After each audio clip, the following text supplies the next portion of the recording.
बच्चों, आज हम क्लास 9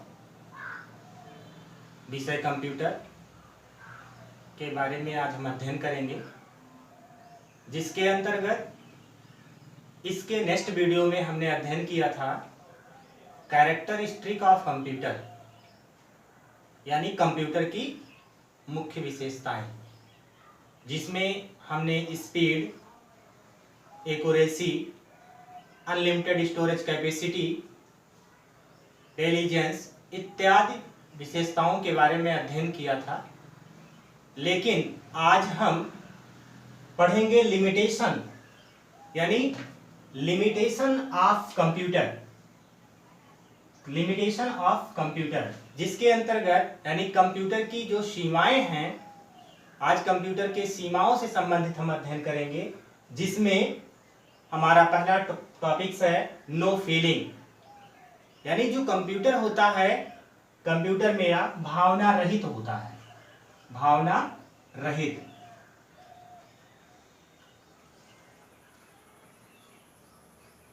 इसका मतलब होता है कंप्यूटर की सोच नहीं होती है, यदि कंप्यूटर की कोई पर्सनल स्वयं की सोच नहीं होती है। जिस प्रकार से हम स्वयं कंप्यूटर पर सोच कर जाते हैं, कोई काम करते हैं, इस प्रकार कह सकते हैं कि कंप्यूटर जो होता है, कंप्यूटर एक भावना रहित है, जिसमें कंप्यूटर की खुद की कोई सोच नहीं होता है। अर्थात पहला जो हमारा लिमिटेशन है, यानी कंप्यूटर की जो सीमाएं हैं, वो पहला है भावना रहित, दूसरा है lack of self protection, lack of self protection. इसका मतलब होता है, लैक ऑफ सेल्फ प्रोटेक्शन का मतलब होता है आत्मरक्षा की कमी। यानी कि आत्मरक्षा की कमी क्या है, यानी स्वयं किसी प्रकार हम कह सकते हैं कि कंप्यूटर जो होता है, कंप्यूटर अत्यधिक शक्तिशाली होता है और कंप्यूटर स्वयं किसी प्रकार की आत्मरक्षा नहीं कर सकता है। अर्थात हम कह सकते हैं कंप्यूटर वैध कार्ड और पासवर्ड की सहायता से स्वयं रक्षा करता है, यानी कि कंप्यूटर की जो लैक ऑफ प्रोटेक्शन होती है, यानी आत्मरक्षा की कमी, इसको हम हिंदी में भी लिख देते हैं आत्मरक्षा की कमी, आत्मरक्षा की कमी। यानी कंप्यूटर में कोई स्वयं का रक्षा नहीं कर सकता है। कंप्यूटर जो रक्षा करता है वो वैधता, यानी कि कह सकते हैं आईडी और पासवर्ड के माध्यम से, ठीक है, यानी वैध आईडी। नेक्स्ट जो है लैक ऑफ इंटेलिजेंस। आज हम लैक ऑफ इंटेलिजेंस के बारे में अध्ययन करेंगे। यानी लैक ऑफ इंटेलिजेंस का मतलब होता है बुद्धिमत्ता का प्रभाव, ठीक है। यानी बुद्धिमत्ता का प्रभाव किस प्रकार से है। बुद्धिमत्ता हमारे कंप्यूटर में आजकल कंप्यूटर में लगातार कुछ ना कुछ डेवलप हो रहा है, विकास हो रहा है, और कंप्यूटर के माध्यम से कुछ ना कुछ नई चीजों की खोज हो जा रही है। जैसे इसमें लैक ऑफ इंटेलिजेंस में है आपका एआई। एआई का मतलब होता है आर्टिफिशियल इंटेलिजेंस, अर्थात कृत्रिम बुद्धिमत्ता। आजकल जितने भी हमारे तकनीकी शिक्षा या तकनीक बनाए गए हैं, वो आर्टिफिशियल इंटेलिजेंट के माध्यम से बन रहा है, ठीक है। अर्थात जो है लैक ऑफ इंटेलिजेंस भी इसमें सम्मिलित है, लिमिटेशन ऑफ कंप्यूटर में, ठीक है। तो आप समझ गए होंगे कि लिमिटेशन ऑफ कंप्यूटर के अंतर्गत मेरे 3 टॉपिक्स हुए। पहला क्या हुआ, नो फीलिंग, दूसरा लैक ऑफ सेल्फ प्रोटेक्शन, और तीसरा लैक ऑफ इंटेलिजेंस, जिसको हिंदी में कहते हैं नो फीलिंग मतलब भावना रहित, दूसरा लैक ऑफ सेल्फ प्रोटेक्शन, यानी लैक ऑफ सेल्फ प्रोटेक्शन का मतलब होता है आत्मरक्षा की कमी। आत्मरक्षा की कमी का मतलब कि कंप्यूटर में स्वयं की रक्षा करने की जो कोई कैपेसिटी होती है वो नहीं होती है। वो होता है जो स्वयं की रक्षा करता है वो बैड आईडी या पासवर्ड के माध्यम से, ठीक है। और जो नेक्स्ट था लैक ऑफ इंटेलिजेंस, मतलब जिस प्रकार से मेरा कंप्यूटर निरंतर विकास हो रहा है, निरंतर विकास की प्रगति पर है, उसमें नई सोच या नई प्रवृत्ति ठीक है, जो समाहित हो रही है एक प्रकार से वो एआई के रूप में, यानी कि आर्टिफिशियल इंटेलिजेंट के रूप में, ठीक है, यानी इसमें जो सम्मिलित किया गया एआई को, ठीक है, जिससे हमारी तकनीक में नवीनतम विकास हो और स्वयं की कुछ सोच हो, ठीक है। और नेक्स्ट अब हम अध्ययन करेंगे हाउ डज कंप्यूटर वर्क, यानी कि हम कंप्यूटर पर कार्य कैसे करते हैं। हमारा जो नया टॉपिक है इसमें हाउ डज कंप्यूटर वर्क, यानी कंप्यूटर पर कैसे कार्य को किया जाता है। तो हम जानेंगे कंप्यूटर जो होता है एक प्रकार से हमारा इलेक्ट्रॉनिक मशीन होता है, और कंप्यूटर जब इलेक्ट्रॉनिक मशीन होता है, इलेक्ट्रॉनिक मशीन के अकॉर्डिंग, ठीक है, हम कह सकते हैं कंप्यूटर पर यदि कोई भी यूजर या कोई भी व्यक्ति कोई भी कार्य करता है, तो जो कार्य करता है वो अपने कार्य को निर्देशों के माध्यम से प्रेषित करता है, और निर्देशों के माध्यम से प्रेषित करने के बाद कंप्यूटर मेरा उस कार्य को करता है। अर्थात हम कह सकते हैं कि जो कंप्यूटर होता है वो कंप्यूटर में खुद की सोच होती है, और उस सोच को हमें मशीनी भाषा में समझाने की जरूरत होती है, मशीनी कोड में लिखने की जरूरत होती है, अर्थात जिसको हम प्रोग्राम नाम देते हैं, और प्रोग्राम को ही हम कहते हैं सॉफ्टवेयर, यानी कहा जा सकता है कि प्रोग्रामों के समूह को सॉफ्टवेयर कहा जाता है। अर्थात मेरा कोई भी कंप्यूटर में कोई भी सॉफ्टवेयर बनता है तो एक प्रकार से उसमें वो प्रोग्राम होता है, और वो प्रोग्राम कोई ना कोई कोड के माध्यम से लिखे गए निर्देश होते हैं जो आजकल हम यूज करते हैं, प्रयोग करते हैं। अर्थात हमारा यूजर का क्या होता है, निर्देश होता है, और उस निर्देश को मशीनी भाषा में समझाने की जरूरत है, ठीक है। और जब तक हम मशीनी भाषा में समझाते नहीं है तब तक मेरा कंप्यूटर वर्क नहीं कर सकता। अर्थात कंप्यूटर को अपनी भाषा को समझाने के लिए निर्देश, यानी कि जो आपका निर्देश है उस निर्देश को क्रियाशील बनाने के लिए, हम ऐसे कहेंगे, निर्देश को क्रियाशील बनाने के लिए मुझे किसकी जरूरत होती है, क्रियाशील बनाने के लिए, क्रियाशील बनाने के लिए, ठीक है, मुझे प्रोग्रामिंग भाषा में या प्रोग्रामिंग तकनीक में, मशीनी भाषा में उस चीज को हम कह सकते हैं क्रियाशील बनाने के लिए मशीनी भाषा में प्रेषित करना होगा, यानी मशीनी भाषा में प्रेषित करना होगा। हमारा जो निर्देश होगा उसको किस में करेंगे, मशीनी भाषा में प्रेषित करेंगे, ठीक है। जब हम मशीनी भाषा में प्रेषित करेंगे फिर वो कंप्यूटर कार्य करेगा। अब हम एग्जाम्पल के तौर पे देखेंगे कि एग्जाम्पल में हम कैसे इसको समझेंगे। सपोज दैट, मान लेते हैं कि यदि मुझे कंप्यूटर पर कार्य करना है तो कार्य किस प्रकार से करते हैं हम इसको देखेंगे। कंप्यूटर पे सर्वप्रथम हम कार्य करते हैं, यानी कंप्यूटर पे जो हमारा कार्य होगा, ठीक है, या कोई संदेश हो, हम ऐसे कर सकते हैं, कंप्यूटर पे मेरा कोई मैसेज हो, ठीक है, जिसको हम संदेश को इंग्लिश में मैसेज बोलते हैं, ठीक है, और वो उस मैसेज को मुझे लिखना होता है, ठीक है, यानी किसकी जरूरत पड़ती है, लिखने की जरूरत पड़ती है, यानी हम अपनी बात को लिखेंगे, ठीक है, और लिखेंगे कैसे, हम इनपुट डिवाइस के माध्यम से लिखेंगे। किसके माध्यम से, इनपुट डिवाइस। अब इनपुट डिवाइस क्या होता है, पहले हम इनपुट समझ लेते हैं। देखिए इनपुट आपका दो शब्दों से मिलकर बना है, इन का मतलब होता है अंदर और पुट का मतलब होता है रखना। अब आप ध्यान दीजिएगा कि दो चीजें हैं, इनपुट, अब ऐसे समझेंगे, इन और दूसरा पुट, अर्थात अंदर रखना। अब हमारा जो मैसेज होगा वो कंप्यूटर में अंदर रखेंगे, क्या रखेंगे, अंदर रखेंगे, और अंदर रखेंगे। अब माध्यम, अंदर कैसे रखा जाता है, ठीक है, हम कंप्यूटर का अध्ययन कर रहे हैं तो हमें जानना जरूरी है कि कुछ डिवाइस ऐसे होते हैं जो इनपुट डिवाइस कहलाते हैं, जैसे आपका है कीबोर्ड, माउस, कैमरा, माइक्रोफोन, ठीक है, बहुत सारे डिवाइस ऐसे हैं, ठीक है, लाइट पेन, ठीक है, ये सब क्या है, इनपुट डिवाइस हैं। तो हम कहते हैं जो कोई भी मैसेज देंगे वो मैसेज देंगे कीबोर्ड के माध्यम से। किसके माध्यम से, कीबोर्ड के माध्यम से, ठीक है।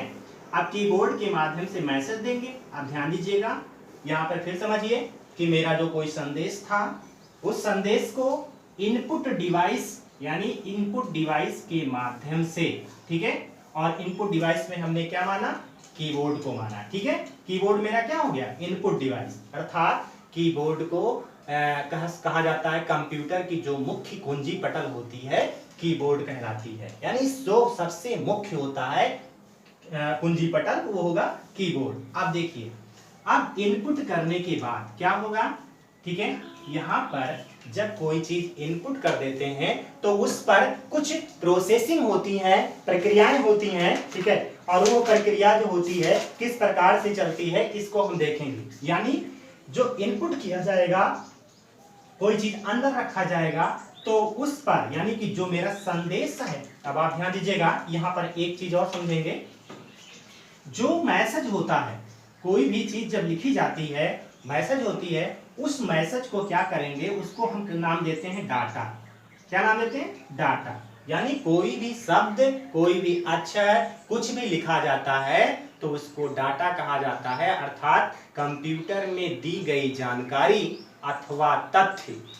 इसके डिफिनीशन के रूप में समझेंगे कि कंप्यूटर में दी गई जानकारी अथवा तथ्य को डाटा कहा जाता है।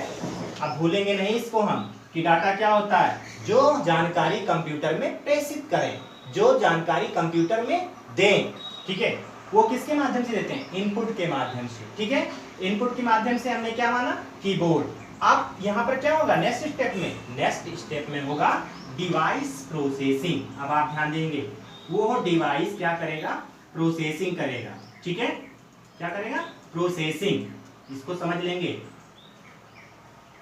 आप ध्यान देंगे, डिवाइस यानी कि यंत्र, और प्रोसेसिंग का मतलब होता है जिसको कहते हैं प्रक्रियात्मक।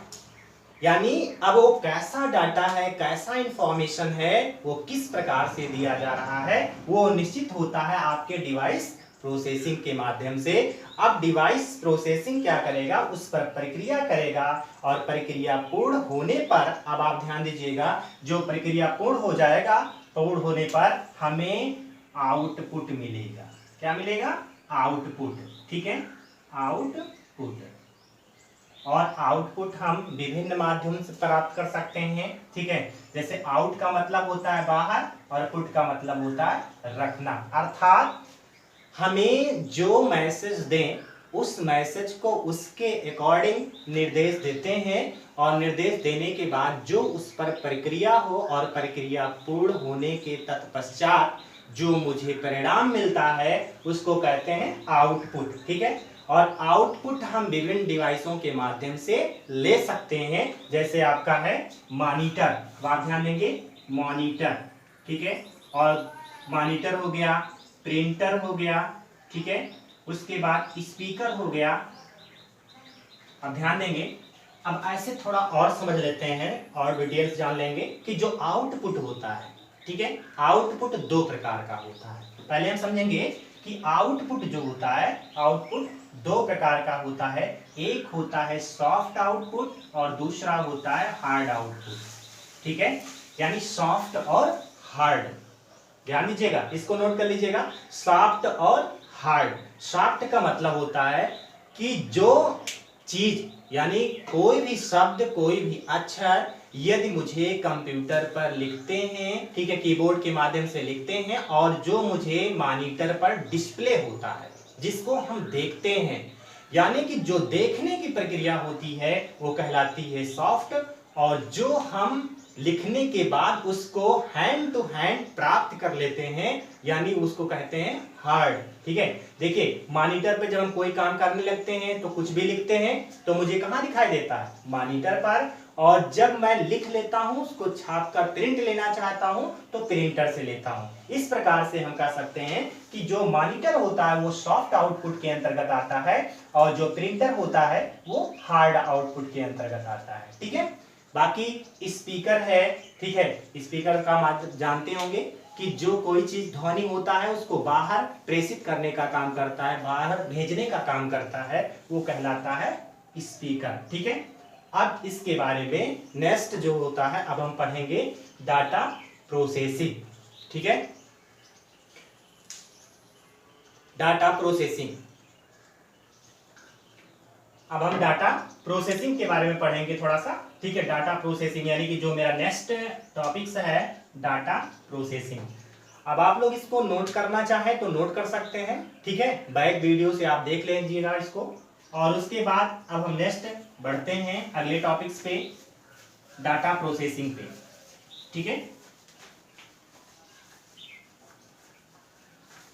डाटा प्रोसेसिंग को हम समझने का प्रयास करेंगे।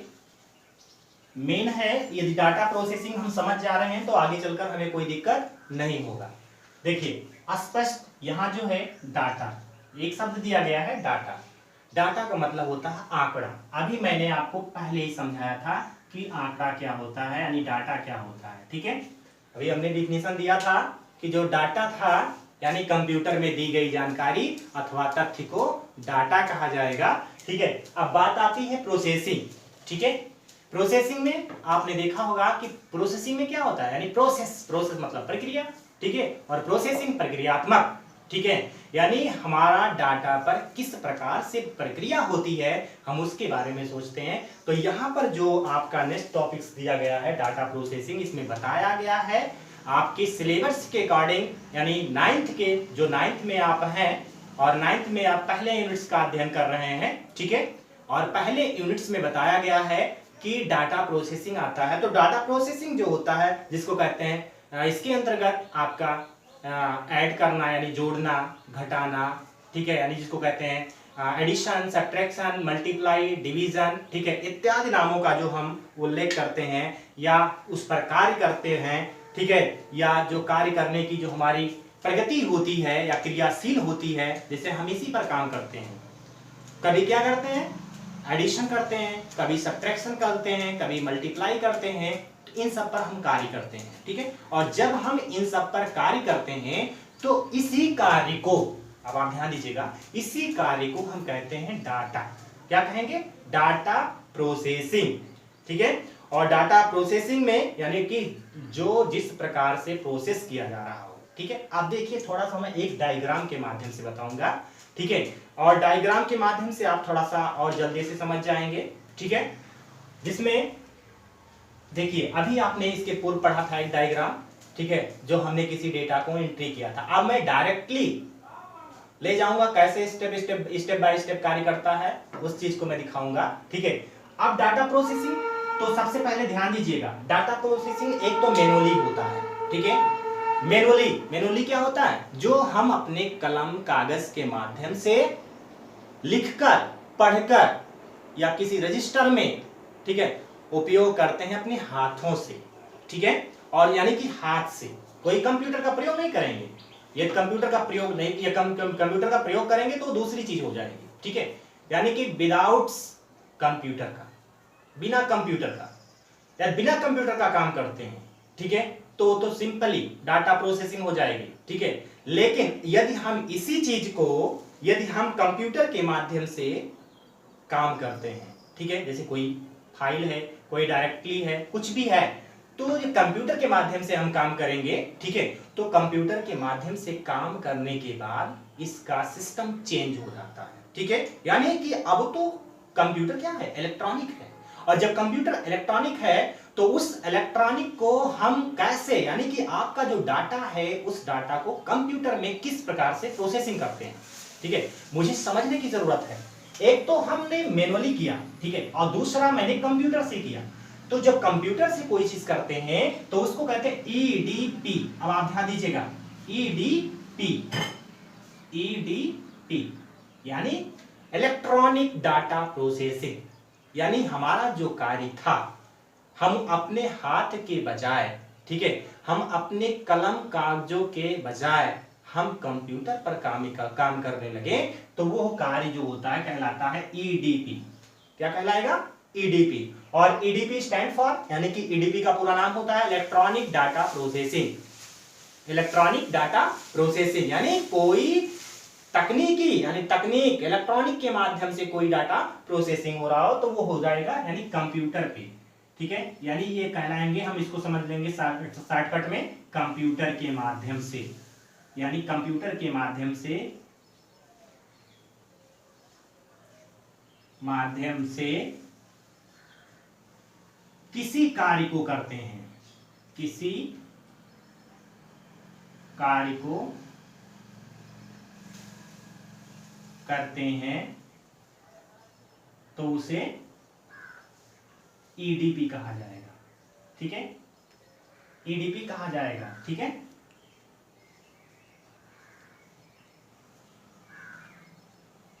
अब एक चीज ध्यान दीजिएगा, कंप्यूटर के माध्यम से एक शब्द आप जोड़ लीजिएगा, क्योंकि कंप्यूटर किससे चलता है? इलेक्ट्रिक से, यानी इलेक्ट्रॉनिक से। तो कंप्यूटर क्या है? इलेक्ट्रॉनिक है, यानी कि कंप्यूटर जो चलता है वो किससे चलता है? इलेक्ट्रॉनिक से, यानी कि जो इलेक्ट्रॉनिक के माध्यम से कोई काम किया जाए। ठीक है, हम समझ लेंगे यहाँ पे कि जो इलेक्ट्रॉनिक के माध्यम से कोई काम किया जाता है तो वो कहलाता है ईडीपी। और ईडीपी का पूरा नाम क्या हो गया? Electronic data processing. ठीक है, और इधर क्या हो गया?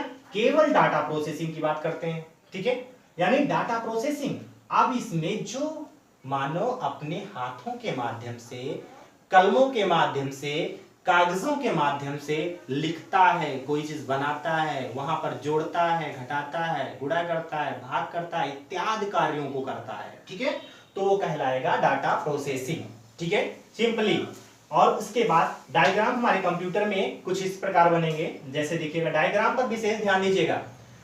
जो चीज हमें डिस्क्रिप्शन से समझ में नहीं आती है उसको डायग्राम से हम बहुत अच्छी तरीके से समझ सकते हैं। ठीक है, जैसे हम कह सकते हैं यहाँ पर इनपुट, कोई चीज क्या किया?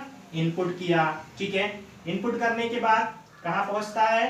कंप्यूटर के मेमोरी में पहुंचता है। कहाँ पहुंचेगा? मेमोरी में। ठीक है, अब मेमोरी में पहुंचेगा तो मेमोरी कितने प्रकार की होती है? मेमोरी दो प्रकार की होती है। हम ऐसे समझेंगे, कंप्यूटर में इनपुट करते हैं, इनपुट करने के बाद वो मेमोरी में पहुंचता है, और मेमोरी जो होता है प्राइमरी और सेकेंडरी। एग्जाम की दृष्टि से ध्यान दीजिएगा, आप कोई भी एग्जाम दे रहे हैं, ठीक है, जैसे triple C, O level, PGDCA इत्यादि कंपटीशनों के माध्यम से कोई भी कंपटीशन देते हैं तो इससे प्रश्न बहुत ज्यादा आते हैं। ठीक है, मेमोरी का मतलब होता है स्मृति। ठीक है, और स्मृति का मतलब होता है यानी कि जो याददाश्त होती है।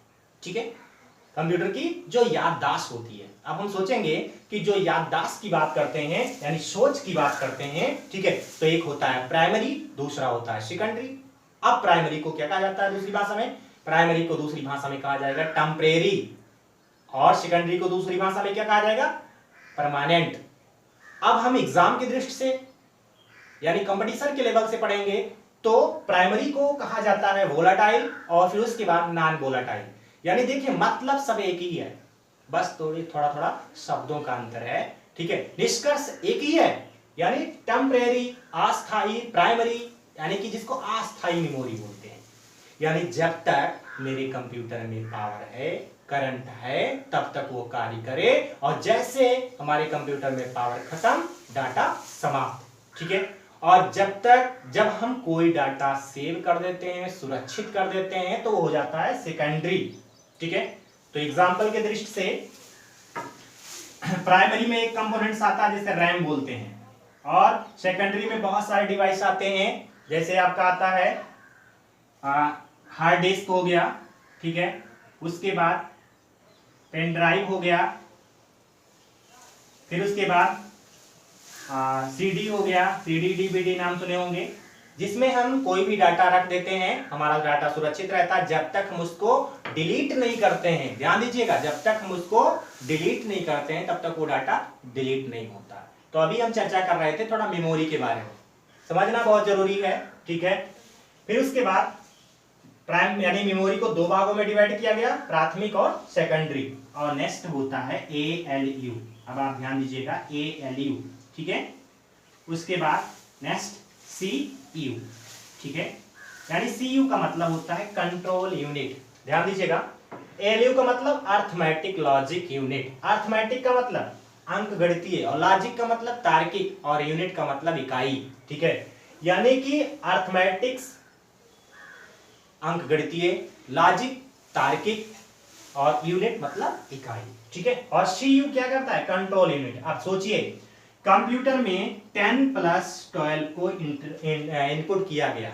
हम सोचेंगे कि कंप्यूटर यानी कीबोर्ड के माध्यम से, किसके माध्यम से? कीबोर्ड। ठीक है, कीबोर्ड क्या है? एक इनपुट डिवाइस है। ठीक है, और कीबोर्ड के माध्यम से हमने 10+12 को इनपुट किया। ठीक है, और इनपुट करने के बाद वो कंप्यूटर की मेमोरी में पहुंचेगा, ठीक है। और मेमोरी में पहुंचने के बाद उस पर एएलयू प्रक्रिया करेगा, यानी प्रोसेस करेगा। क्या काम करना है, अर्थमेटिक्स है या लॉजिक है, वो प्रोसेसिंग करने का काम करेगा। यही प्रोसेसिंग करता है, ध्यान दीजिएगा, प्रोसेसिंग करता है। और सीयू जो होता है एएलयू को और मेमोरी को क्या करता है, कंट्रोल करता है, नियंत्रित करता है, ठीक है। और फिर उसके बाद मेमोरी आपको आउटपुट के रूप में परिणाम देता है। क्या देता है, परिणाम, यानी फिर आउटपुट आपको मिलता है, ठीक है। बाकी अब हम चर्चा नेक्स्ट वीडियो में करेंगे, ठीक है। आगे अब इतना आप लोग तैयार करते रहेंगे, ठीक है। फिर आपको नेक्स्ट वीडियो में फिर आपको बना कर भेजूंगा, ठीक है। उसको आप लाइक करेंगे, ठीक है। और उसके बाद यदि कोई भी त्रुटि है तो उसको बताने का प्रयास करेंगे, ठीक है। धीरे धीरे मैं आपको भेजता रहूंगा, ठीक है। आप जानते हैं लॉकडाउन की वजह से थोड़ा इलेक्ट्रॉनिक डिवाइसेस की कमी है, ठीक है, जिसके माध्यम से मैं आप लोगों तक घर से पढ़ा के भेज रहा हूं वीडियो, ठीक है। और आप लोग घर पर ही बैठकर अध्ययन करेंगे। धन्यवाद।